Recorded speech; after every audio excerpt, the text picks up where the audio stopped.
Bob Morrow again, talking about the BRRRR process. Okay, we found the house we like, we've made our offer, and our agent is asking us how we want to prepare the offer. Usually when I'm in a bidding war, I will do the paperwork 2 or 3 days ahead of the holding date. What that means is sometimes a house goes up for sale, but they won't allow any offers until a week later. So there's actually a day when they expect everybody to come in with their offers. Forces a bidding war. It's very common right now. But what I try to do is make sure that we've discussed the paperwork, we've got it all out of the way. You haven't perhaps signed it yet, and we certainly haven't put in a number yet. Because what happens on the day of the offers, I want to wait till the very last second so that I know how many people are there, because that's critical to my decision, how many people are bidding, and then I will know what price to put and suggest to you, and you either take that suggestion or you don't. But there's something that I have to discuss beforehand, because it's not the time to discuss it when we're making the offer, and that is conditions. In this current system, in a selling market, when you're competing with a lot of other people, you cannot have conditions in your offer. A condition might be conditional on an inspection or conditional on getting financing. Things like that. Those are the two primary ones.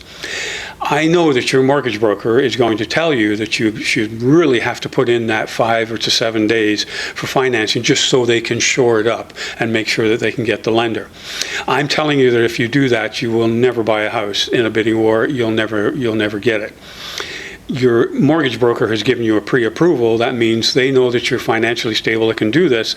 The reason they don't say, yes, it's okay right away, is because they need to see the specific house and do the paperwork up for that and sell that to the lender. However, if we're making sure that we buy the house in the price range that they've given you, we're pretty confident that they're going to say yes.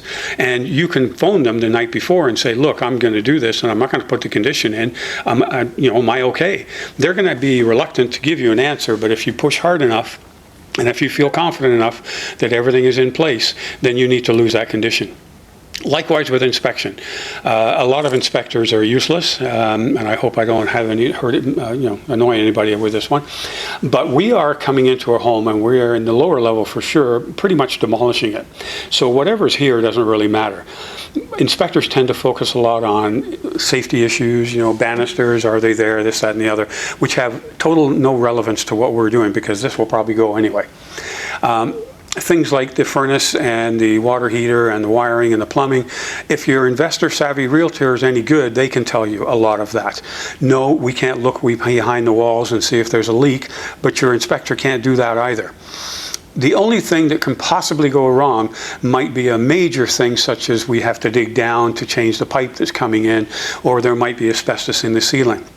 Worst case scenario is maybe $10,000 to $15,000 for something that we didn't catch. Put that in your safety budget. Make sure you've got at least 10% of the price of the house put aside for emergencies like that. Odds are you're not going to need it, and you can use it for something else. But at least if it's there, you won't be shocked and have to cut back somewhere else to solve that problem. 9 times out of 10, we don't have any of those problems, and we go in without an inspection, and there's never been an issue. I haven't done an inspection now for the past 2 years, so that's throughout the pandemic. Sometimes I can take the contractor through with me on the visit, and he can tell you, give you a little more assurance, although that is hard to get them to come out every time I look at a house, but sometimes it's possible.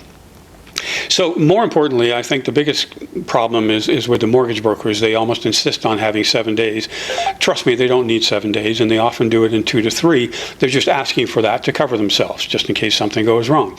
You can't go in the market that way. You need the mortgage broker on your side. And if they're not willing to do that, perhaps you need to ask your realtor if they know somebody. I happen to work with 1 or 2 very good mortgage brokers who know what I'm doing. And even though they always tell the client, oh, get that clause in there that saves the 5 days, I will tell them, no, you can't do that. And I keep telling the mortgage broker, and it's become kind of a laughing joke between us, because you can't do that. Here's what happens. I put an offer in with a condition. It goes into pile A. The other 9 people didn't have any conditions. They go into pile B. Nobody will even look at pile A. Now, by law, the selling agent has to show the client all the offers, and he will. But he'll say, look, don't worry about this one because they've got conditions. We're only looking at the ones that don't have conditions. And in a bidding war, If there's 10 people bidding, only 1 or 2 will have conditions. The other 8 will be firm. That means as soon as the seller signs it, the house is sold, and that's what they want. And they can choose the best one out of those 8. They won't even consider the other 2. So keep that in mind.